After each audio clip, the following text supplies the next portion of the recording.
do it. All right, guys, welcome to a brand new venture for the Keefer brothers here and JB. Welcome to the first ever episode of what we're calling Wilder Minds. The Wilder Minds podcast. It's finally here. It is. It's an exciting time. I think there's a couple things I want to get out of the way first before we get into the good stuff. I think one of the things that we want to start with is just filling everybody in, who we are, what Wilder Minds is, what they can expect, just all the good stuff, and then let's get into the actual content. What do you guys think? Yeah, I think it's a good idea. I think that, we've been kind of doing some things separated for a while as far as the audio podcasting thing, and that's nice to just bring the power of it together because that's what it is. Yeah. We're literally Wilder Minds. So I'm excited about it. I can't wait to get started. Yeah, I mean, when it comes to us three, a lot of people think that we have a lot of time to sit down and chit-chat all week. But we are running in different places all the time. So for us to sit down for an hour and catch up, it's really the 15 minutes before we roll, the 15 minutes after it's done. That's what I'm looking forward to. We just sat down here. It's our first one, so we have 45 minutes basically of getting mics set, getting all the things dialed in. But in that 45 minutes, we had the podcast.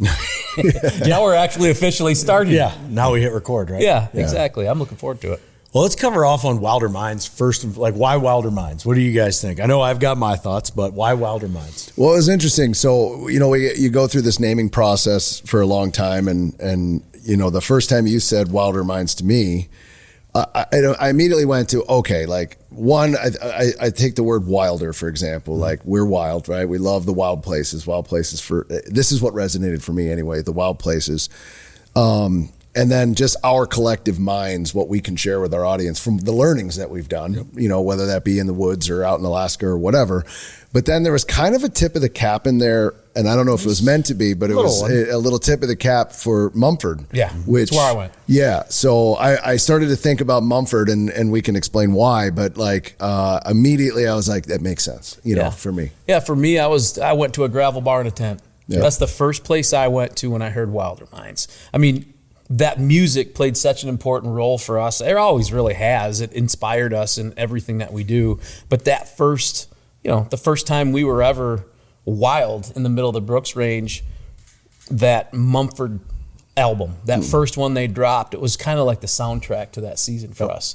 And that's where, of course, we were in the wildest place we'd ever been to that point in our lives. So, yeah, I think it all just resonated. When it's kind of like when the Rusted Rooster name hit the first time, you're like, yep, that's the one. Yeah. Wilder Minds, no question. It's amazing how when you go through, and I come in from like the brand aspect and how I look at stuff, when you settle on a name, it opens up a great big world. And so as I kind of went through just thinking about what we could do with this thing, it resonated with me for all of those very same reasons, the wild side of things, where we were, tip of the cap, the whole thing there. And then also it left the future open on where we can go and what we can do. And I think that's really one of the things I'm the most excited about, because what I don't want this to be, and you guys give me your thoughts, I don't want this to be a run-of-the-mill hunting podcast where we just kind of sit down and cover off on tips and tactics. Like, I don't think I want raw conversation. Yeah. I want no boxes. I don't want a box. I want this thing to be able to go anywhere and everywhere we want it to go, and have it make sense. And so that Wilder Minds, I literally want us to have wild minds while we're doing this. We're incurably curious people. I know I am myself. I want that to kind of come through in the show. Yeah, I couldn't agree with you more. I think, our industry as a whole is always research and duplicate, right? And there's a lot of great podcasts out there talking about tips and tactics, and that's great. And those are meant for that. I think for us, it was about, let's take the 20 plus years that we've been in this industry and the things that we've been able to accomplish in this industry. Let's talk about it. Let's share all the fun adventures, because we've been blessed to go a lot of places and do some crazy shit. And every time we go somewhere, we end up telling all these stories because people are asking us, what about this? What about that? And it was like, all right, I think it's time. It's time to just sit down and tell stories. And that we're all storytellers at heart. That's how we've made a career. Yeah. So at the end of the day, let's do that. But let's take the braces off a little bit. Let's have some fun with it, and to me, that's what I'm the most excited about. Yeah, I think tips and tactics, we'll talk about them, 100%. We'll talk about all the things. But I think we'll also talk about our lives, pop culture, sports. I mean, all the things that we're interested in, all the things that make us individually who we are. Yeah. Like, I know we're going to talk about it. I know the stuff that, like, for me, when we come in the mornings on a Monday, and the weekend has happened, and a lot of things have happened in sports, or we've been somewhere, or we went somewhere for a trade show, or whatever it might be. That's the stuff we talk about in our offices in the mornings. That's what this is. Yep. It's us catching up, Yeah. really. But also, going to those places, those wild places, again, revisiting those stories. I want it to be an open conversation with the listener. Yep. To steal a Jason Bateman term, listener. I want it to be an open conversation. I want to cover anything and everything we feel like talking about. Yeah. So I think that's one of the exciting things for me. So that being said, there's going to be a lot of people that are listening to this for the first time that may have absolutely no fucking clue who we are. Mm-hmm. So let's go ahead and tell them who we are. Yeah, let's start. What we've done. Let's start. Before we do that, can we crack this Busch Light and have a cheers to the first episode? Can we do that? It's almost gone. I mean, at the end of the day, if you're listening, we want you to feel like you're listening to a nice little fun happy hour conversation. Yeah. So, Cold. fellas, Cheers, boys. That's cold. Here goes my laptop. There goes your laptop. Cheers. Little Busch Light. If you're out there, grab a Busch Latte, sit back, relax, and let's get her started. Mm-hmm. Don't swallow your liquid by the mic, because that drives me crazy. Oh, yeah. I want to kill you. If I All right, just so you know, I'm one of those guys. Yeah. I can't hear like chewing and swallowing. So AMSR or ASMR is not your thing. yeah, that's what it is. I don't like All it. right. So let's get back into who we are. Let's get where we came from, what people can expect from us as individuals, because all three of us have completely different things that actually mold perfectly together. Sure. Who wants to start? Not me. I guess I'll start. JB can I'm the do it. oldest. Go for Yeah, it. you're the Old head. oldest. Am I the oldest? You're the senior. Man, old. You are. The grayest. Anyway. It is. I try to keep it tight I now. got a streak I can't grow a beard anymore. It's too gray. Look like a skunk. Unfortunate. Yeah, it's unfortunate. So really what it comes down to is we found each other 2006, basically, I think what it was. Yeah. But before that, I grew up in a small town just north of here. I'm not too far from where I was born. And for me, it's I've always loved the outdoors. I've loved sports. I've loved my family. And I like the small town lifestyle. That kind of shaped, I think, a lot of my values. And then growing up, the story became something that was super important to me. I didn't realize it at the time, but I found myself in the aisles of the local party store renting out hunting videos. I'm like, wow. I mean, renting them out. Yeah. The old days where you'd walk in there and if the rubber band was on it, you were pissed off because somebody rented out that Dan Fitzgerald film. Yeah. That on the VHS tape. So Yeah. I really found myself in that world and wanting to figure out how I could do it. How I could make that happen for myself, and just picked up my mom and dad's camera. And I mean, I'm not going to get extremely detailed about it because it's a long story. I'm old, and we've been doing this for a long time. But what it turned into was I realized there was a way to be able to make that camera a living. That camera can make a living for me. Yeah. And that's kind of what it turned into in college. Got a degree in broadcast journalism from Central Michigan. Played baseball a little bit along the way, and then started my business right in college. Did a lot of weddings, a lot of corporate stuff, but along the way I picked up some outdoor gigs. Produced an outdoor channel show in 2000, and 25 years later, how many hundreds of episodes have we done? Yeah. Television episodes, brand campaigns, and then we met along the way. And we'll get into that story. But what hasn't changed in 25 years is that I absolutely love to tell stories, and I like to make impact with the stories and see how it creates emotion for the audience in any way, whether it's a written word piece, whether it's photos, whether it's video, whether it's a brand story that we do for a client, or whether it's our own stuff that we go out there and we bring back home and package up this crazy cool story, put visuals and music to it, and it goes out to millions of people. I mean, that's always been what drives me. And I think to find two other dudes that randomly appeared in my life by chance, I'd count my blessings every day, every single day. So It's been a wild ride since the day that we actually got together for the first time. It's been kind of a tiger by the tail forever, but you're a storyteller extraordinaire. I think that sums it up. And that's what I love about working with Jay is he's always looking for the angle of what's the story here? How do I show this? How do I visually bring that to life? And it's been a pleasure to be part of it for however long we've been doing this now. Long time. I think it's funny that one time when we started working together, Jay goes, "Do you know what B-roll means?" And I was like, "No." And he's like, "Good, because you have none." He's like, "You got to figure this shit out. I got to show you guys what B-roll is, because you guys might have something. If I can show you what to do with this camera, we might have something." Yeah. It was an incredible story. And that was it. Yeah, it was your caribou hunt, the first one. Yeah. I remember going through all that footage. There was so much great footage of the hunt, but there wasn't any supporting footage. And at that point, we never looked back. Right. No, we never did. Which, by the way, I will save this for another episode, but that caribou hunt has an unbelievable... I just came across that boat that we caribou hunted on. Oh, yeah, there's the story. Casey called me to tell me this. Is it still on the water? No. Technically. Technically, it's in the water.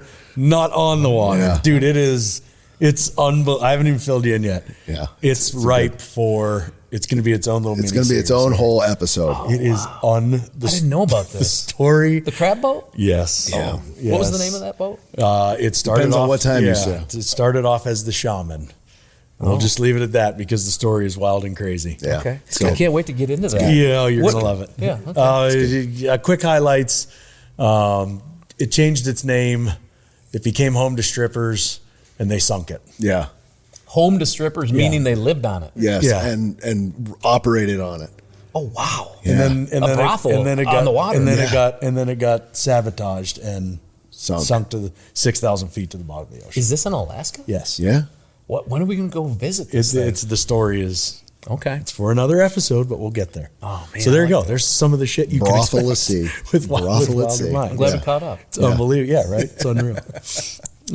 Cool. All right. Well, I think you want to go next. You want me to Go ahead. Fire away. Fire away. So I just made a little list here of stuff that we've done that I think is kind of interesting, that just gives people a little insight into who we are. So entrepreneurs, Yeah. executive producers, hosts, authors, speakers, athletes, coaches, fathers, husbands, expedition hunters, land managers, habitats, archers, fly fishermen, adventure guides, historians. The list goes on and on and on.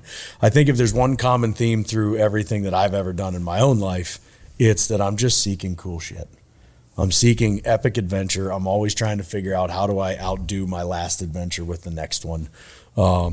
And I love doing that in the wildest places on earth. I love uncovering the story. I love sharing that with people.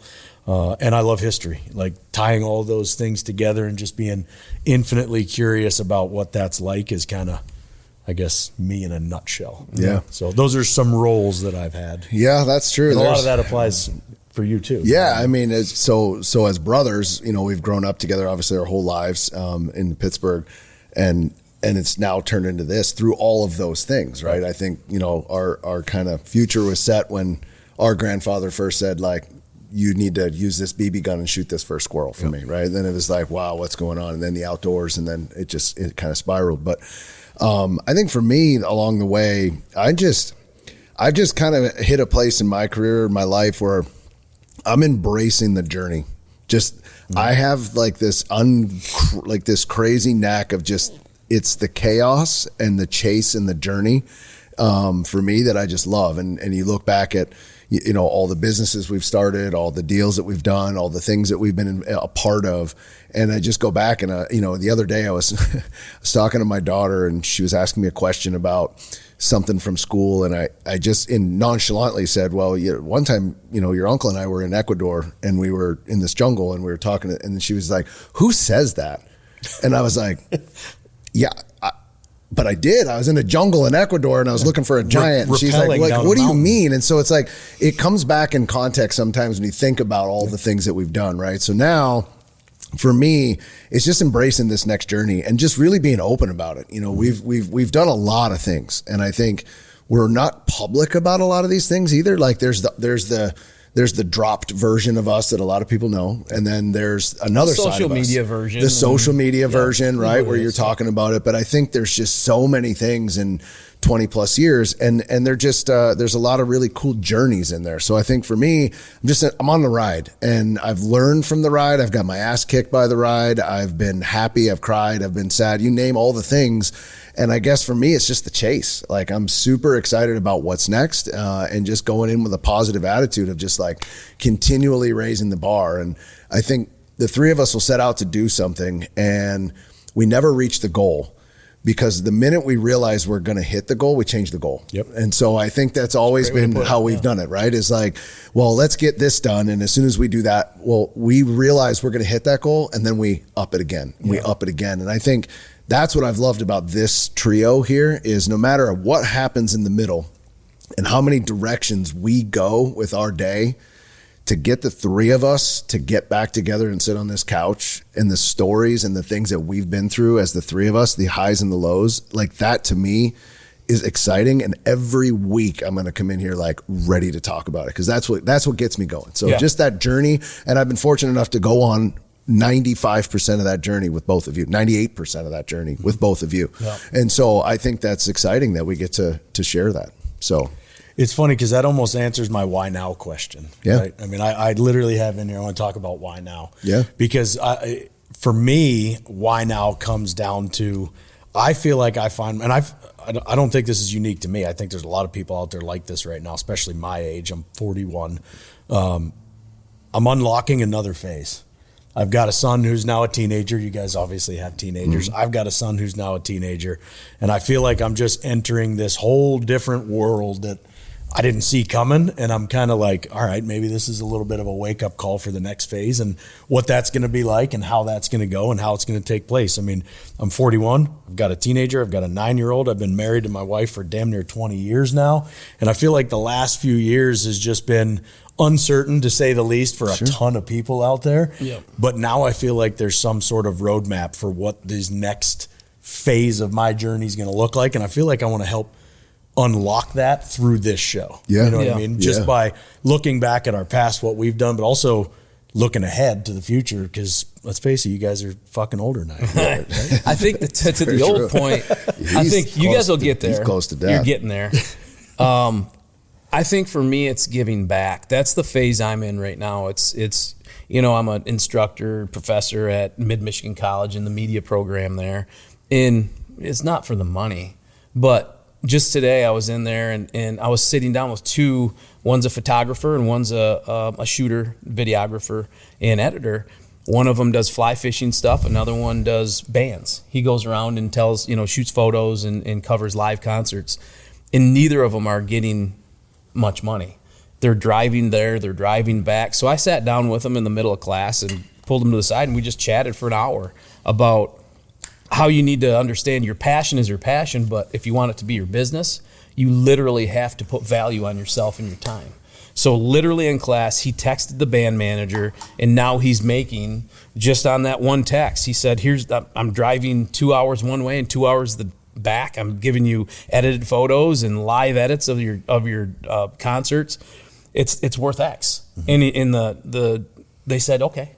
Yeah. And that's all he had to understand, was like, he's valuable. Right. So for me, that is the next phase. That's why this podcast, if people can take something away from it and think, man, that is possible, or man, that story resonates with me, I'm going to take that path.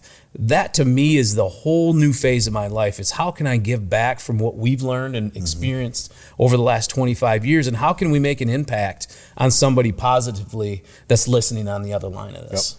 I love it. Leads literally into the next question, which is, who's this for? In your mind, who is Wilder Minds? Like, who's it for?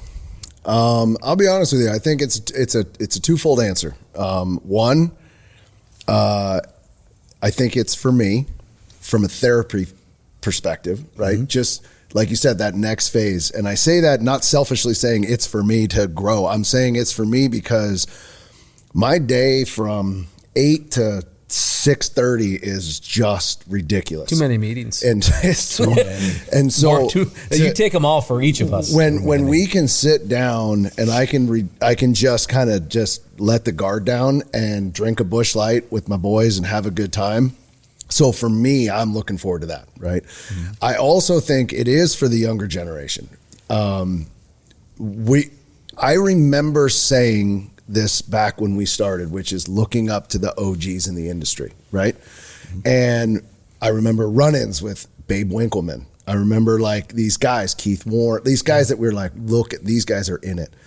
Somehow the blink of time has happened and we're 25 years into this and have done so much of it. And so not that I'm calling us the OGs, but the knowledge, to your point, that we have and that we've learned along the way, mentoring, and from business to the outdoor industry, like to me, I love doing that stuff. Yeah. I've got several, I would say they're definitely younger than me, guys that are in the industry that call on a consistent basis of just that mentoring style. So I love being able to share that information. So for the younger generation, it's attainable. And so I love telling the stories to be like, it is attainable if you put the work in, right? Yeah. So I think it's for the younger generation. Like we're old, but we're not out of it. We live a wild life. Oh, yeah. Like I don't care how old we are. I mean, we're still getting after it, right? Yeah. And that's what I love is we can share that and resonate with that. So for me, and maybe along the way for some of that younger generation, if we can eliminate some bumps and bruises and some cuts and some stitches and zippers along the way. Yeah. I mean, let's be honest. We've taken our fair share of lumps doing shit the long way or the hard way because that's how we learn. A good mentor of mine actually said one time, like, if I did it in 10 years, you should do it in 5. Right. And if he did it in 5, the next one should do it in 2. Mm-hmm. Right. And so as we look at it, we've done it in 20. So can we provide advice on how to do it? And just this industry in general, outdoors, not hunting, not fishing, just outdoors in general. Yeah. If you have a goal that you want to aspire to get to, I think there's just so many openings that I had no idea about at that young age. Right. We didn't know that you could be a marketing director for a hunting company. I would have done that in college a long time ago. I wouldn't have gone through all this stuff. I would have been like, I just want to be that. So knowing all those avenues now, if we can save people 5 years to be like, hey, let's do this just by listening into our stories and advice and the things that we've done, man, I'm willing to share. I'm an open book because, I think some of those people in our lives have been invaluable and some we've got the wrong advice from. Yeah. And you're just like, all right, well, fuck you. But now it's like, all right, we've come over that. Right. Yep. So I think for me, if you're a type of human that wants more, this show's for you. Yeah.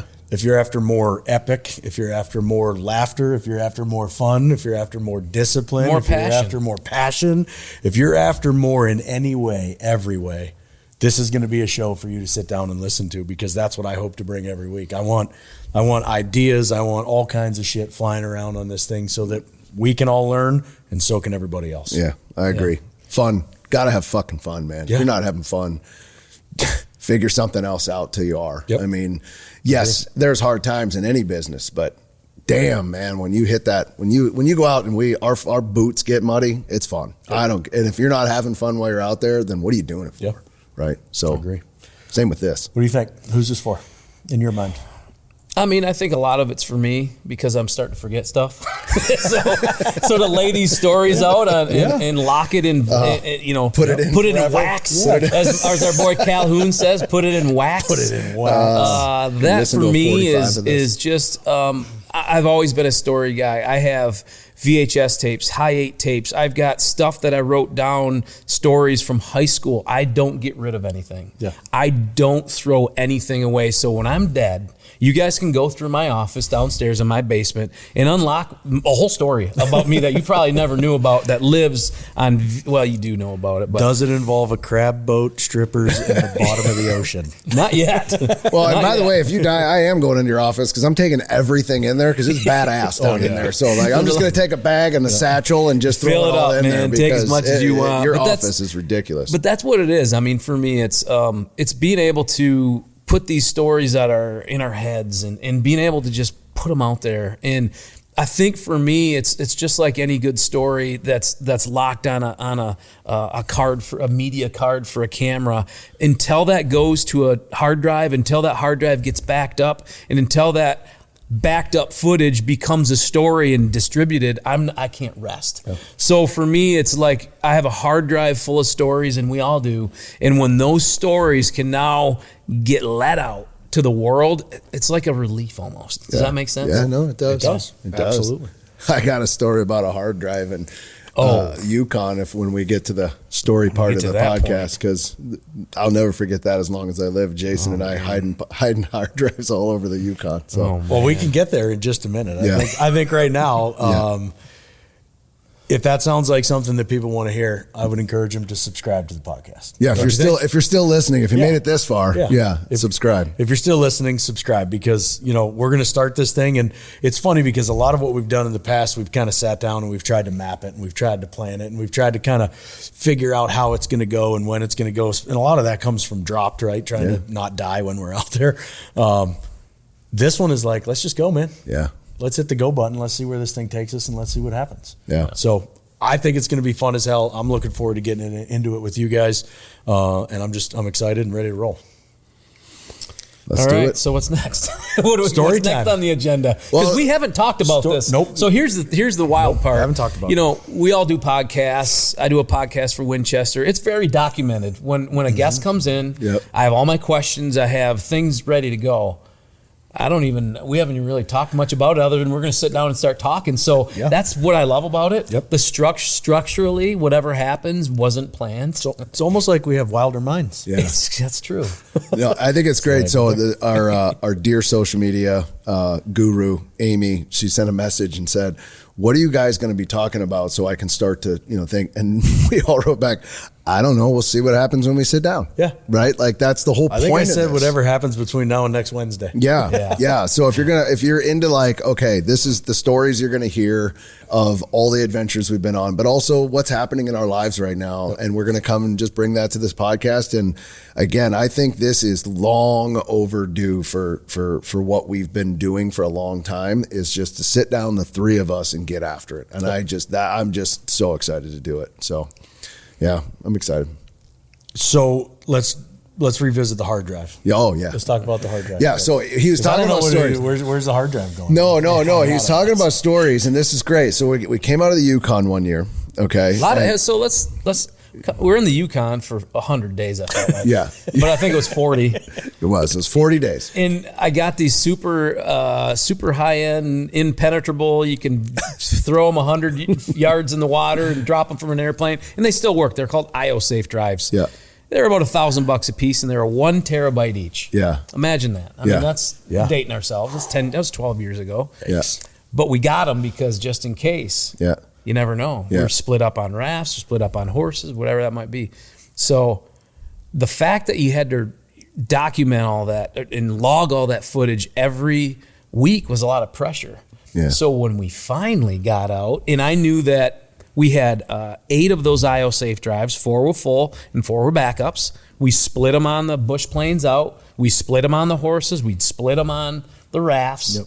We'd split them. Yeah. Because if one plane goes down, well, hell, at least we got the backup at least story. We can make a show. Yeah, we got a show. Yeah. So when we finally got out, the pressure wasn't off because we were about ready to have fun in Dawson City.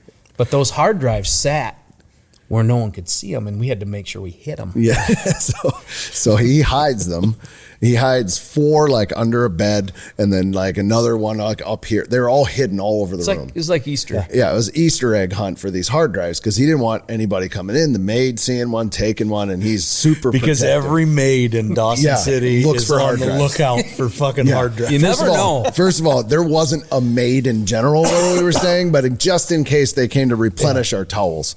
So we proceed that night, coming out after 40 days, to take on the Yukon, Dawson City, with a vengeance. And that was the night that they closed Diamond Tooth Gertie's. Yep. Yeah. And Diamond Tooth Gertie's, if you're not familiar with it, is this throwback to the, what era would that be? You're the historian. Yeah, when was it? 1898. 1898. Okay. So I just said, what was it? The 20s? He said 1898. So I was completely off. World War I. That's why he's a historian on this whole thing. Late 1800s. So the late 1800s, it's a throwback, right? You walk through the saloon doors and we have ourselves a night, and the liquor's flowing. Well, we haven't eaten in 38 of those 40 days. So we're wispy and hungry, and it's like, and the first drink hits, and I'm going to tell you, that hit hard. It was a Tito's and soda, hit hard. The second one hit even more hard. So then we find ourselves really. Was that before or after Cape Pavel? That was after. This is after that. Okay.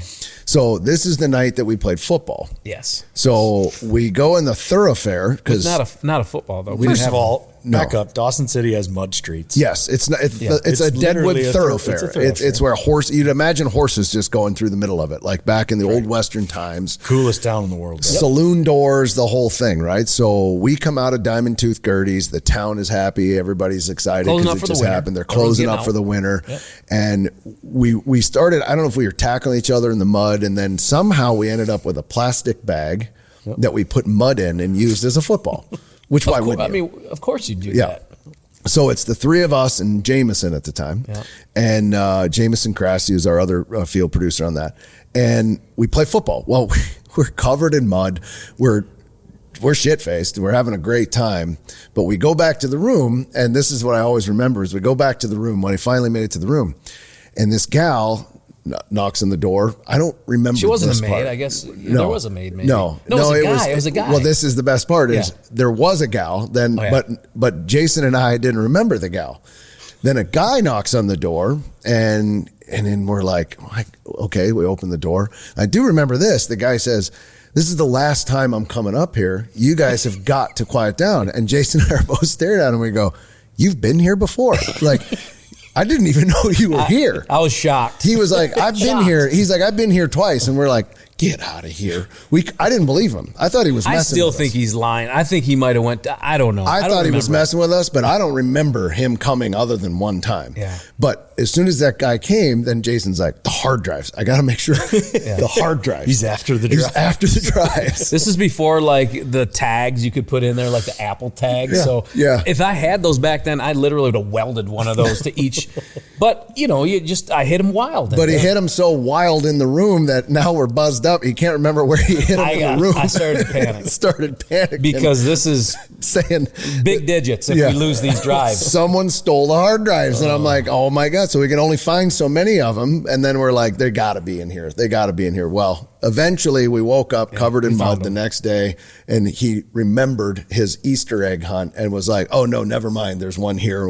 And we were able to collect the drives. But that night we were sure that someone came in and stole the drives, and there was only like 2 of the 8 or whatever that were left. Yeah, but in the morning I was sure somebody got murdered because I woke up in my nice white sheets. There's blood everywhere. I'm like, where did this blood come from? I mean, all over my head area, in my pillow, and I'm thinking, this is like a hangover. I'm going to wake up and all this shit happened last night, and I don't know what happened. Yeah. Well, look at my knuckles. I'm like, did I drag my knuckles on the gravel all the way to the apartment? There's blood all over my hands.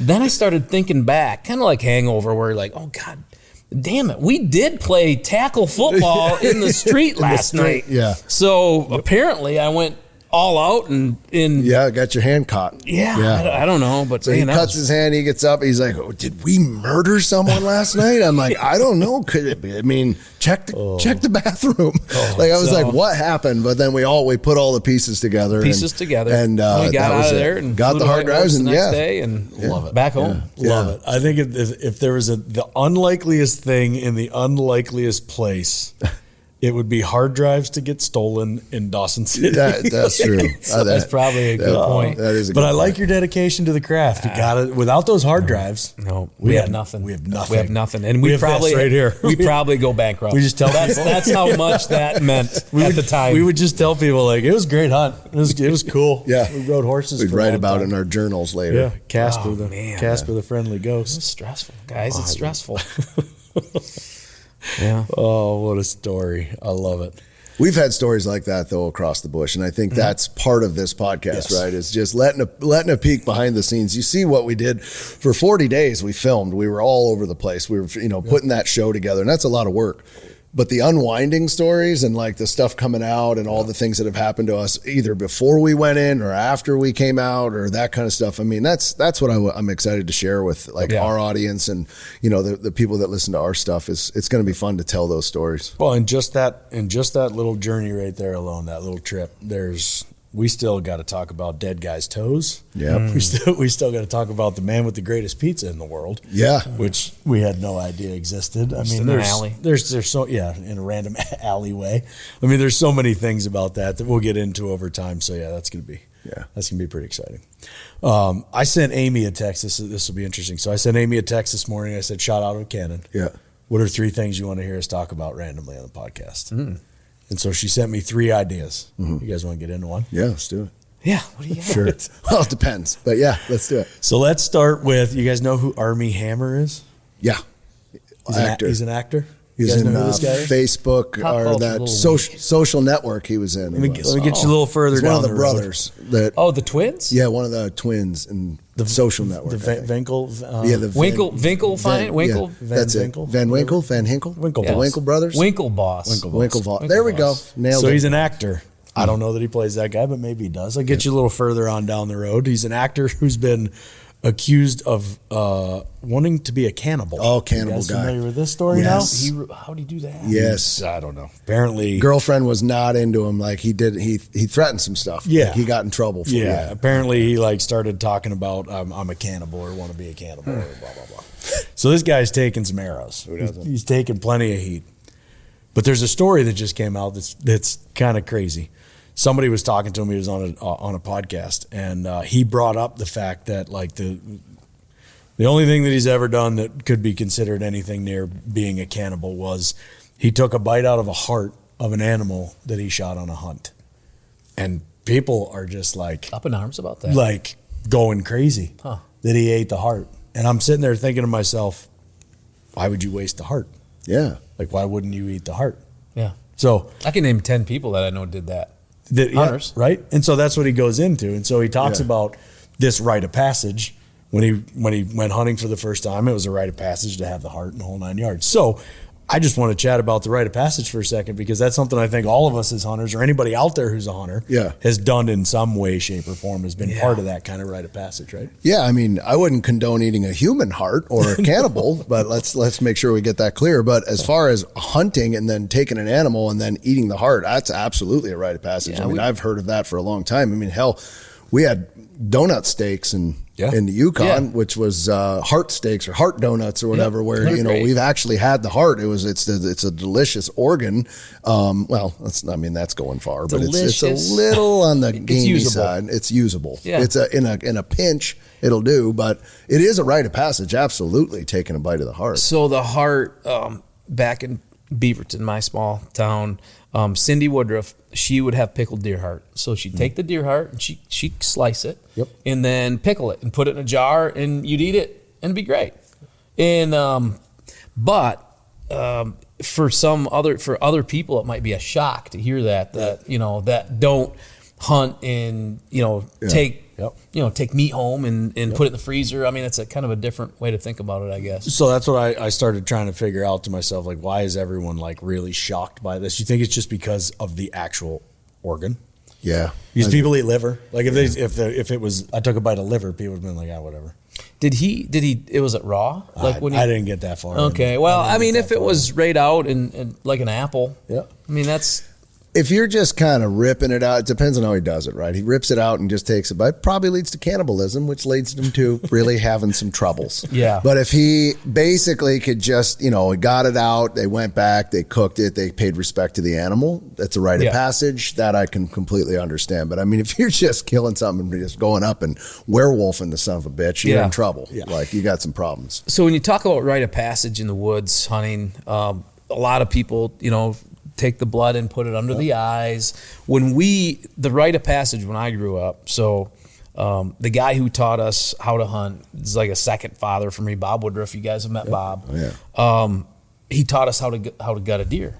When you field dress a deer out there, and he taught us the right way, and you took the time, but that was the rite of passage, is when you gut your own deer. That is what, at that point, you've earned your way as a quote hunter. Yep. So yeah, I mean that was part of it for me. When I think of rite of passage in hunting, whitetails anyway, it was gutting your own deer for the first time. That's exactly what it was for me. Yeah. It was if you're now taking part in this and you're going to hunt an animal, then you're going to take care of everything afterwards. Yep. So we did. I got the blood under the eyes, the whole 9 yards there. But then it was drag it, gut it, skin it, cape it, quarter it, like package it, freeze it, eat it, the whole thing. The whole thing. Yep. And rightfully so. I mean, I've done that. I did that with my own son, Ryder. You know, Gunner's going to start this year with turkey, but I did the exact same thing with Ryder. And it's like, if this is what you're going to do, then you owe it to the animal. Let's see it all the way through here. Yeah. You know? I agree. I mean, it's just, if you're gonna take the animal, then now it's time to partake in the rest of it. Yep. So you gotta do all that. So. I remember the first time I'll never forget walking up to that first one, and I went a little deep with the blade, got into the belly, stomach, in that it was like a demon was coming out. No. Scared the ever living shit out of me. And I remember I jumped back off that. I was, 12 or 13 at the time, and Bob was waiting for it. He said, "Don't go too deep with that blade." You know, the old buck knife. You went straight in. Yeah. Went a little deep. I went. My angle was a little. Yeah. The pitch was deep, and went in there, and she let out a whistle. And I jumped off that like it was a Bronco. Boom. And he laughed, but I don't go deep anymore. Yep. Learned it right away. There you go. I still think I'm designated gut guy right now. I think I've caped and skinned or gutted like 90% of the deer, but I do. Usually cape mine. I love it though. Because I know you love it. Yeah, I do. I do. It's a peaceful time for me. I don't know. I don't know how to explain that. I mean, maybe you guys have the same thing. There's, caping a deer for me in the skinning shed that next day. Cup of coffee, sharp knife, cold day, you're in the barn, you're telling the stories around it. And so there's like a peaceful moment for me. And then, you're butchering everything up, caping it all the way off. And then of course all the heads, I end up doing all those because of the experience I've had with all that, which is great. But like, again, it's a peaceful moment. Like even in Alaska on a gravel bar, caping out the moose and sitting there that next morning with that cup of coffee that's just made on the fire. I love that moment. And it's just it's solitude, so I absolutely love that part of it. I think on drop, that's the first time your mind actually starts to rest a little bit. It does. You're in that survival mode nonstop. And so it's like, everything just kind of calms down. We've done, if we had to put a number on it, hundreds, thousands I'd say thousands of deer. And if you look at our knuckles, we have a rule that we used to skin and gut together and do the whole thing. Yeah. And occasionally you're not really paying attention and you nick a guy. And the whole thing was if you cut someone, the other guy gets to cut you back. Yeah. And so we've had some sword fights. Oh, yeah. We've had a lot of those, no doubt. A couple of reach over and like, you nicked me. You cut me, I cut you. Like, damn. Cut me, I'll cut you. I thought Casey hit me one time when we were skinning each other, but it ended up being the meat hook. I pulled the hide down, and I thought he clocked me, and it came down. The meat hook came down. I got 4 staples in my head and on the top there. He gave the hide roll, and he pulled straight down, and it jumped the track. Hit him in the head. He turned and looked at me, and he said, "What the fuck did you do that for?" And then he went, I just passed out. I hit the ground. He's like, "You're bleeding." I was so confused. I got all these staples in my head. Meat skinning accidents. Of course, I'm hard on shit, so I get a lot of accidents and cuts. But I've been cut back too, lots. Yeah, I like for me, it's when you get home and all that meat's home, and you get to process it. You get to put it in the package, vacuum seal it, write the date, where it's from, put it in the freezer. Like, I love doing that. Like, cleaning it up, making sure it's pristine. And so, when you open that, cut that package open, it's like, you put it on the grill or wherever you're going to put it, and it's ready to rip. Well, and when friends come over that don't hunt but love venison, nothing better. Nothing. Well, I got Ohio buck. I got this. I got this buck, and pull it out and marinate it all up. And when they're like, "This is the best," and you're like, "Yeah, that's some wild game for you." Like that's exciting because they don't get it. They love it, but they don't get to hunt it, right? So then when you can provide that, then it's like, man, this is really cool. Well, it's like we were just in Vegas. We went out there for SHOT Show. We were just out there, and Vegas. All the restaurants, you get high-end restaurants in all these hotels. We went into one restaurant. They had like a 6-ounce venison steak, and it was like $180. I'm like, holy shit! Yeah, I mean, they got a bunch of free ones back in the freezer. Yeah, right. Unreal. What'd you guys think of SHOT? Man, I'll tell you what, these trade shows these days are interesting. SHOT I thought was really good. I mean, I think that the tactical community and the shooting community is growing. So that's exciting to see. I think that you're seeing a lot of growth in that area. The show's getting bigger and bigger, no doubt. But it's so saturated with, the tactical stuff and the things like that, which I like looking at and enjoying, but I have no use for a, a bulletproof vest with all the different stuff. Like I just, at this point, hopefully I don't have a use for it. So I don't know. I thought it was good. I think some of these other trade shows are suffering. I think there's a lot going on in some of these other ones. But it used to be the place, right? It used to be in the industry between that and the ATA show.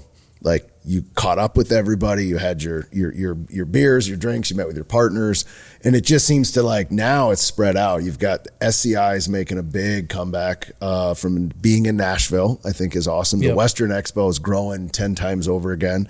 And so it's just interesting in general. I enjoy going to SHOT. Vegas is just like, here it comes, and you get through the 5 days or whatever, 4 days you're there, and but it's always good to catch up with people. Yeah, it's good to catch up. I think a lot of it's changed. I think, back in the middle, like the 2008 to 2018, those 10 years, it was the boom of outdoor television. And I think they had the Golden Moose Awards, they had the Sportsman Channel Awards. There were hundreds and hundreds of producers and editors, shooters, people in the media community that would come out there for those award shows. And I think for us, again, we had meetings with partners and stuff, but that was kind of the cherry on top going out to the SHOT Show, is sharing, other producer successes and hosts. And, it's talking industry talk. And I think it might have been 2020 when I think they did away with the Golden Moose Awards. And it's understandable. I mean, it was a big expense. I know it was, hundreds of thousands of dollars, I'm sure. I mean, they'd have Zach Brown. They had Blake Shelton. Uncle Ted. They've had Big and Rich, Uncle Ted. That would be the featured acts for, 500, 600, 800 people. But it's changed, the way things, everything's changed a little bit. But I will say this, the week after, 2 weeks after SHOT, I went to NWTF. Oh yeah, that's another one that's booming. So at SHOT, 60,000 people go through that door. At NWTF this year, 82,000. 82,000 came in that. And it's a 10th the size, a 20th of the size of SHOT Show. So it is so packed with people. The energy is crazy. And I think what I get out of it is, there's a youth movement, in my opinion, with turkey hunters and waterfowl hunters.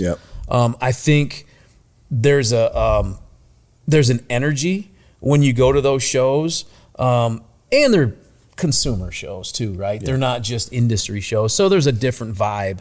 But the amount of young people that are walking those aisles with, apparel, hats, every different kind of hat that you could think of, with turkey calls, and there's so many different companies now, but there's a youth movement happening. And I'll say this too, Mossy Oak has done a really good job at kind of becoming relevant, not relevant again, but there's like a resurgence in their brand because of some of the stuff that Jason Hart's done. And we've worked with Jason Hart before when he was with Hook.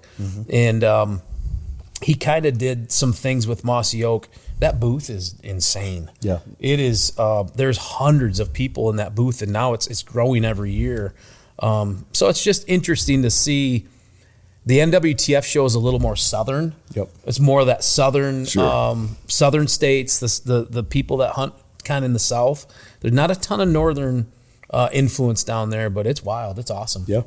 That's kind of why I asked the question, because I'm trying to, and I always try to do this, just get a beat on where we are in the hunting industry in general, right? Because it ebbs and flows, ups and downs. It goes through all of those things, but I can't help but feel like right now there is just a resurgence or a renewed energy behind the lifestyle that we've always lived. I think there's a lot of people starting to turn their attention to like, wait, I could do that. You know what I mean? I could go I could go experience all this epic adventure. I can eat clean meat. I can get healthy. I can do this with my family. There's so many things about just the hunting lifestyle in general, and fishing for that matter, that I feel like right now there's an energy behind it. Shot is shot. It's a hunting, or it's more of a shooting tactical show. Yeah. But to your point, like an NWTF, those consumer shows. And I heard the same NRA out in Harrisburg. Yeah. That show this year was absolutely through the roof. SCI was crazy. Through the roof. Yeah. Through the roof. So there's people, I think, turning their attention to the lifestyle that we've been fortunate enough to live for the last. Well, that's good. I mean, the takeaway, like those shows with consumers, like you said earlier, that are like they're driving to go to those shows. That's good. Yeah. Right. I think what's changing in our industry are these brand, like the company shows, right? Where you used to go and write like that as a company, you went to ATA and you wrote orders at ATA. Yep. I think the landscape of digital's changed that. I think the landscape of the connectivity, right? Exactly. Like the ability for someone to launch a bow in October and then basically send everything out, have a complete back end so you can learn everything, put a video on a back end and then you never have to have the expense to go, has changed the landscape of this B2B stuff that's happening between these small pro shops and people that want to buy. So that's, but the consumer side, like the uptick, I'm seeing the same thing. I mean, you look online and it's like, man, you start putting 82,000 people through the Grand Ole Opry, all there for turkeys and waterfowl. That's incredible. Yep. I mean, that is a huge, and I think where it's at has a lot to do with it too, because people want to go enjoy the show and then go out somewhere, right? Yeah. And go downtown. And that used to be the case with the ATA show, is like the Circle Bar at whatever hotel you were at was the place. Yep. And you can walk through there. Casey and I went down there for the first time last year or the year before. And I mean, we could have put our arms out and walked right through the middle. And it's a shame to see that from a business side, but man, the consumer side is just jumping off, which is great. Yeah. Well, and if you look at the people that, aren't scared to come out and talk about how they hunt and fish and live a lifestyle nowadays. I mean, we start talking about people like Kristi Noem, former governor. Yeah. Now Homeland Security head, Madam Secretary. Yeah. Doug Burgum. Yeah. I just watched a thing with him the other day. He, in his office in DC now, he's got a giant elk hanging there. He's got all this stuff from North Dakota. So, I mean, you're starting to see people, really kind of lean into the lifestyle, and people that are in really visible positions. Yeah. Right. And so I can't help but think that that's also got to have something to do with it. Yeah. So, no, that's good. Wherever your adventure takes you, count on Bass Pro Shops and Cabela's to make it memorable. From the timberline to the campsites to the lake and the range, get your family outfitted with the right gear. With premium brands like Worldwide Sportsman, Ascend, Instinct, Redhead, and Natural Reflections, they've got the apparel and the gear to make it the best adventure ever. Stop by today for a one-of-a-kind shopping experience in-store or online at BassPro.com and Cabela's.com. See for yourself at Bass Pro Shops and Cabela's stores. Your adventure starts here. All right, let's talk about beer for a second. You ever notice there's a big difference between Busch Light drinkers and other beer drinkers? I like to say we live on the wild side. A guy with a Busch Light in his hand, he's a man of the people. He's out there in the wild every day. He's in the trenches smashing bushies with a smile on his face. You know why? Because he doesn't care. He's not looking for a soulmate. He just needs something to wash that damn jerky down. And he's got himself a 12-pack of Freedom in a can. And when that can gets cracked, it's like opening a door to a whole different world. It's just a vibe. And if you haven't felt it, you should. So go grab yourself a case of bushies, give them a rip, and take a walk on the wild side. You've got things that matter. Memories, heirlooms, documents, firearms. And we all know that life is unpredictable. At Winchester Safes, they make sure life's unpredictable moments don't take those things from you. They use state-of-the-art methods that refuse to sacrifice quality. They put everything they have into their products, offering proven protection and peace of mind. There's only one safe company worthy of the title the American legend, and that's Winchester Safes. Follow at Winchester Safes or learn more on winchestersafes.com. Let's talk about mountain ops. a brand that I rely on to fuel my fire in more ways than one. I could sit here and talk about how undeniably essential Ignite is to my daily life. I could explain the benefits of the super greens, and I could ponder out loud how they got those super greens and super reds for that matter to taste so damn good. Or I could just give you a quick look into who they are as a company, because to me that matters more than anything. So here it is. They recognize God and acknowledge His hand in all things. They believe in being worthy of others' trust. They're reliable and honest with their information. And lastly, they take full and personal responsibility for their actions and the outcomes. There you have it. If you want to learn more about Mountain Ops and stay connected, check them out on social media at Mountain Ops or head on over to their website, mountainops.com. And remember, if you want to save some cash, use code Keefer. So touching back on the whole connectivity thing, right? Yep. There's this new deal in the hunting space, relatively new. It's going on everywhere right now, but starting to see it kind of invade into some hunting. AI trail cameras. What do you guys think about this whole AI trail camera thing? It's crazy to me because we were involved with an AI trail camera project going back probably 5 or 6 years now. Yeah, for sure. That still hasn't come to fruition. We can dive into that a little bit. But I just want to know in general, AI is the big buzz right now, and we're starting to see it come into our world a little bit from hunting and fishing. So what do you guys think? I've got mixed emotions on it. I think that it's inevitable. I think that we have to embrace it. It's the new norm. I mean, AI has taken everything by storm, and if using correctly, it is a benefit, right? And there's times that I use it for sure. I think getting into the hunting industry, it's an interesting thing because you don't want to get too far away from what hunting is in general, as far as like the heritage of it, right? Yep. And I think if we can keep the heritage of hunting in place, the camps, the camaraderie, the conservation, the ethic, what is it? Ethnic? It's not ethnic. What is it? Ethical? Ethical, yeah. Is that right? Yeah. Is that the actual word? Yeah. The ethics behind ethics. it. Yeah. I thought there was going to be some really long and different version of that. There isn't. No. The ethics behind it. If you can keep that stuff intact while moving technology forward, right? So you look at something like we both shoot a Garmin Zero. All three of us shoot a Garmin Zero. I think that is an incredible advancement in technology that has saved so many wounded animals, in my opinion, right? But it's an advancement.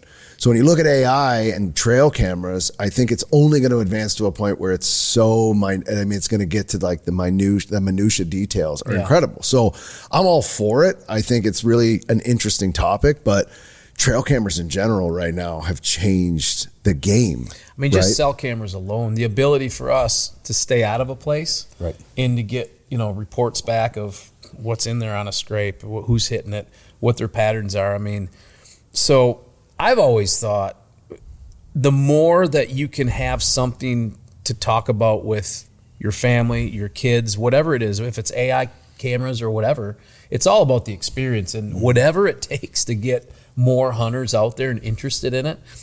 So let me ask you this. What AI cameras are we talking about here? I don't know any details about it. So they've got I mean, seriously, that is a conversation with the three of us.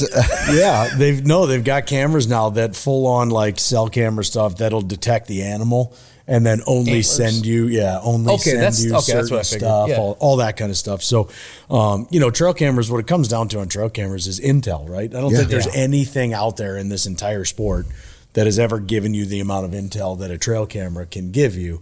But I only raise the question because, like I said, now we're just starting to see AI with it, right? Yeah. And so that AI, and by the way, the AI isn't overnight. Like when we were involved with that original project, which, I don't know if it's still in skunkworks phase or what's going on there, but we were going to go up into the Rockies and we were trying to get I think we were shooting for 100,000 images of Rocky Mountain goats. Yep. Right. Yeah. Because that's what it would take to train, an AI camera. So the amount of just effort and energy that goes into that is insane. And so I'm curious because now you get people saying, well, holy crap, man, if AI is coming into trail cameras, because cell cameras have had enough flack. Yep. You start looking at states that are, now they're saying, they might be an invasion of privacy because someone could walk by the camera and not know that the picture's taken. And all this shit. Shouldn't be there. Yeah, all right. If it's private. Yeah, I know you're there. You're in trouble. So there's all these things with this camera and AI and cell and everything. So it's an interesting topic to me. We'll see where it goes. I'll say this, though. There are two facets of AI technology. We had always talked about if there's an AI app or software that could literally just find the bucks. I mean, you know how many thousands of pictures you can go through on one card, and you're just hitting arrow, arrow. Obviously, with cell cams, you can do all that reporting live, but there's still some stuff that we use that's old school cameras that we have to go through cards and stuff. But the ability to go through that stuff and detect antlers was always something that I thought would be super quickly key. Filter. Boom. Quickly filter. But then on the same hand, how much do we learn from the non-buck images? Exactly. How much do we learn from the doe? How much do we 100%. learn from the small deer, the patterns? So, you know, when we look at these, and that's part of it too with the cell cam stuff, sometimes you filter past all that other information and then you just look at the deer. When really, I think back to the old days when we would take a card out of a camera and you'd start on October 13th and you go to October 31st, there's a progression in activity, the way they acted. And you kind of got to feel it's a storyline. It's a story. Of that camera for 2 weeks. And it was the pre-rut kicks in and then the rut. And then, so again, I think you get a feel for your ground and your area if you can just dive in and do that maybe a little old school, you know? Like I said, I just raised the question because I think AI right now is going to invade every area of our lives. For sure. Whether we want it to or not. I agree. And so as hunters, how do we use it for good? How is it not used for good? I think that's going to be fascinating to watch unfold. I agree. I think there's a crowd out there that are so hung up on trail cameras that they get lost in it. Like for us, I know we use them, no doubt, and we have the reveal and they're amazing. And I wouldn't have been able to kill the deer that I killed this year without knowing the pattern of rip and learning from where he was at. No question. But I think some people get hung up on it too much. And I think the advancement of AI, like you said, for the young generation coming in, you've got to learn how to pattern a deer anyway. Not just I hung this up, $6 are on it, and that you're missing a whole story of deer hunting in general and learning these deer. Like, why should they be running this ridge? What's going on in the rut with these does and these fawns? So I think that it's the greatest technological advancement, in my opinion, in hunting in a long time.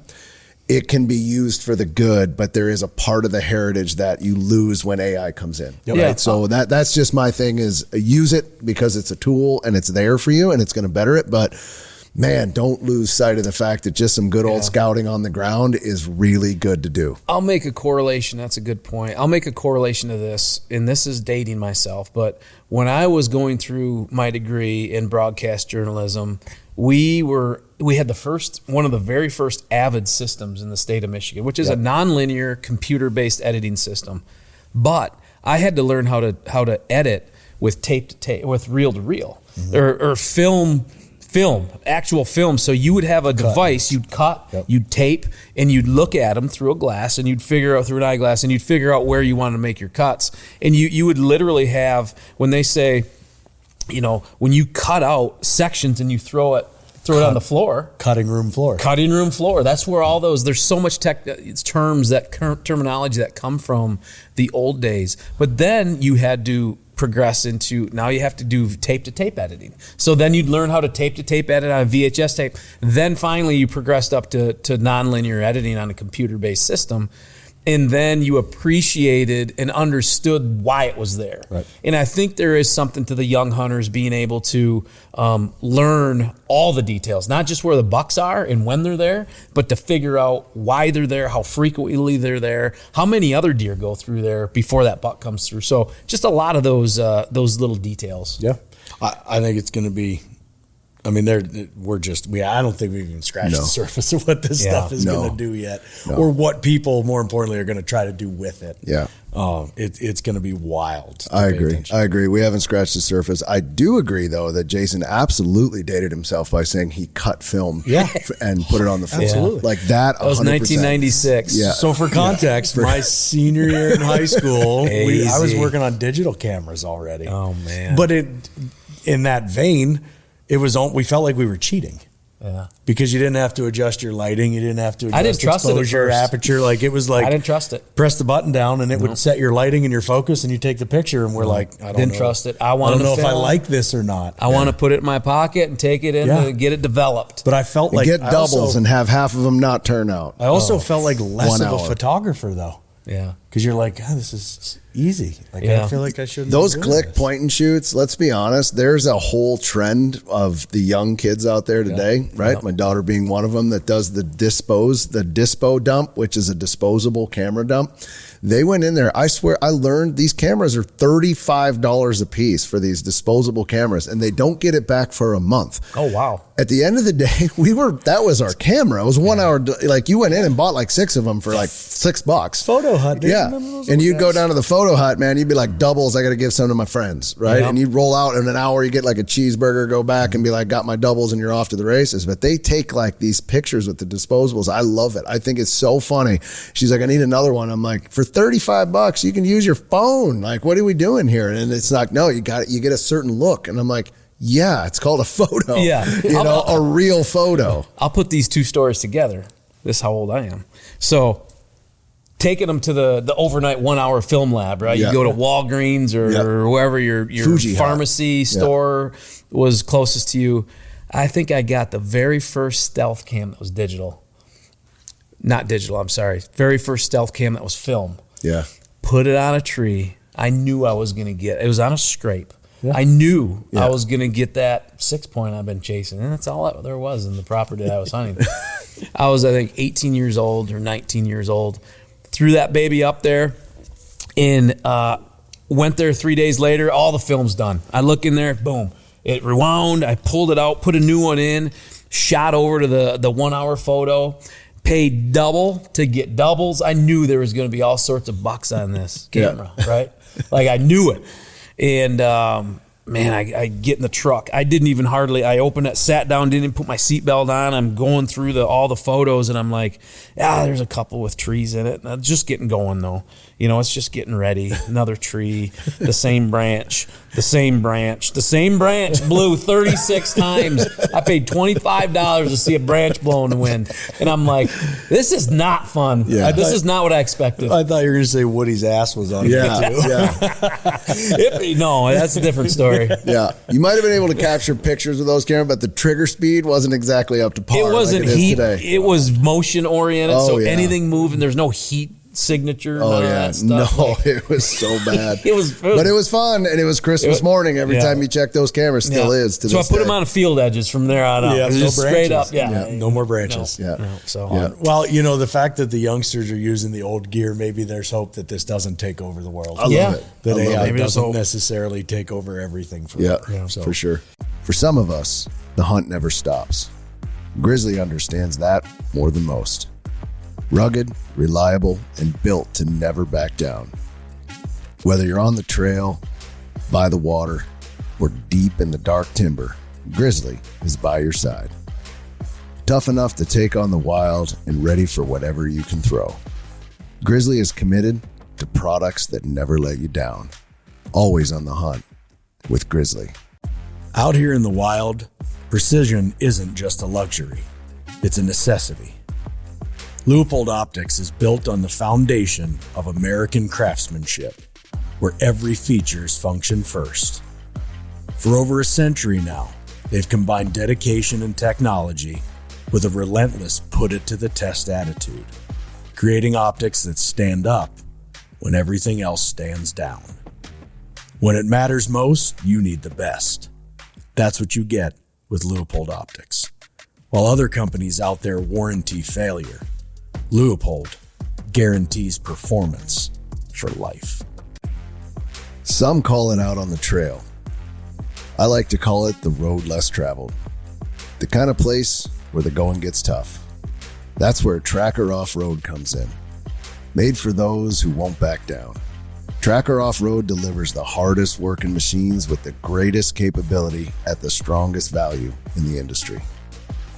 Built by those who know what it takes and designed for those who don't turn back. Tracker is dedicated to delivering machines that let you get the most out of your day and your dollar. Ready to take on your next adventure? Go with Tracker Off-Road. Every shot counts. And when it's time to make it count, you want the best. Winchester Ammunition has built its legacy on a commitment to innovation by continuously pushing what's possible. In the heartland of America, The American legend crafts ammunition that's purpose-built, reliable, accurate, and ready to perform no matter how harsh the conditions. Whether you're hunting or shooting for sport, Winchester will be there. All right, boys. Well, we're shooting for about an hour with each one of these episodes. I think we're approaching the hour-long mark. So I think more or less today we just wanted to give everybody a little bit of a taste of what this is in our minds collectively, what each one of us hopes to give with this thing, get with this thing, and we'll move on and, hopefully crank out episode 2 here pretty quick. But before we do, any last things that you want to add on? And also one topic leading into next episode that you guys think you want to talk about. All right. So first and foremost, if you made it this far in, thanks, subscribe, because we got a lot of stories coming. This has been a long time coming for us to sit down and tell these stories, and we promise to make it worth it. We've got stories from all over the world, from chasing gold in the top of Mount Roraima to shooting big bucks this year in Ohio. So we're excited to share all that stuff with you. So thanks for listening to the Wilder Minds podcast. And next week, I want to talk about, even though it's probably going to be irrelevant at the time that this comes out, Four Nations ice hockey and the tournament that just came out and what just went down in the world of sports. You're going to hear some more sports as we go forward, but I'm telling you, that was the most incredible tournament. So I'm excited to talk about some of that stuff and what's going on with the professional sports. Yeah. So, I mean, we're sports guys. Full Swing got kicked off. Full Swing is open. Full Swing on Netflix. It's the season 3 of really the behind the scenes of the PGA Tour and all the golfers there. Yeah. We're a golf family. I met my wife on a golf course. Both my boys play golf. We love golf. It's part of us. It's part of my family. So we watched 3 episodes last night. Yep. I'm sure I'm going to be watching the rest of them tonight. Yeah. And so I want to chat a little bit about the production, the way they shoot that, the way they make it so compelling, and just some of the stories from that I want to chat about next week. Yeah. I'm just going to, the Four Nations Cup, I'm going to throw this out there right now. That was the greatest beginning of a hockey game in the history of our sport. May never be topped ever again. I don't know if it could be. It was incredible. And if Fights, you're talking the fights. Yeah. If you've been living in a cave and you don't know what we're talking about, you got to look it up. Yeah. I mean, it was literally the greatest beginning. I don't know how you come out of the gate any hotter than that, any better than that. There was something different about them wearing that USA on their crest and Canada, and it was more than a hockey tournament, and they made it that, and it was incredible. Yep. That's exactly right. And the best part about it is it grew the game.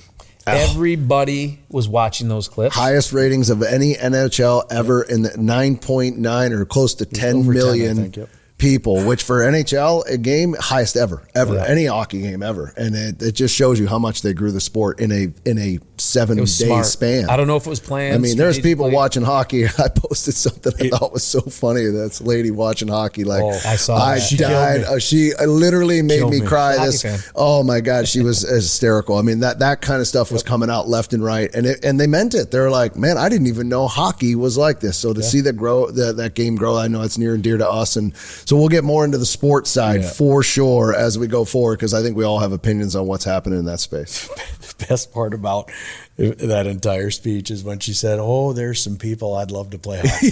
I was like, I love it. Yeah, I love it was it. good. Yeah, oh, that's because we've all been there. We've all thought it. Yeah. Well, this has been good, guys. Like I said, 1 hour is what we were shooting for this first one. We sat down, we shot the shit, filled people in. Yeah. I'm really looking forward to kicking off the next one. We're just getting started. You want to tell everybody where they can find this stuff? If you guys want to follow along on all the adventures, go to Instagram at Keefer Brothers, YouTube. We're putting out lots of new episodes all the time. As this continues to go forward, we're going to talk about another big project, of course, again, setting the goals and then just setting the goals higher. So a lot of really cool stuff coming up, but follow us on Instagram. We all have our own individual accounts as well, and make sure you follow us at Keefer Brothers and check out the website. Lots of cool stuff coming up. So any last words? I'm looking forward to next Wednesday. We shoot them on Wednesday afternoons, by the way. That's so if you're in town and it's Wednesday between 3 and 5, swing on in, have a bush light with us. Yeah, come on Crack in. one, pull up a stool, and be part of the show. Yeah, there we go. Let's do it. Come by and see us. First episode of Wilder Minds in the books, boys. That's it. That's it. All she wrote. Right on. Answer the call. Mama say it's a new day song.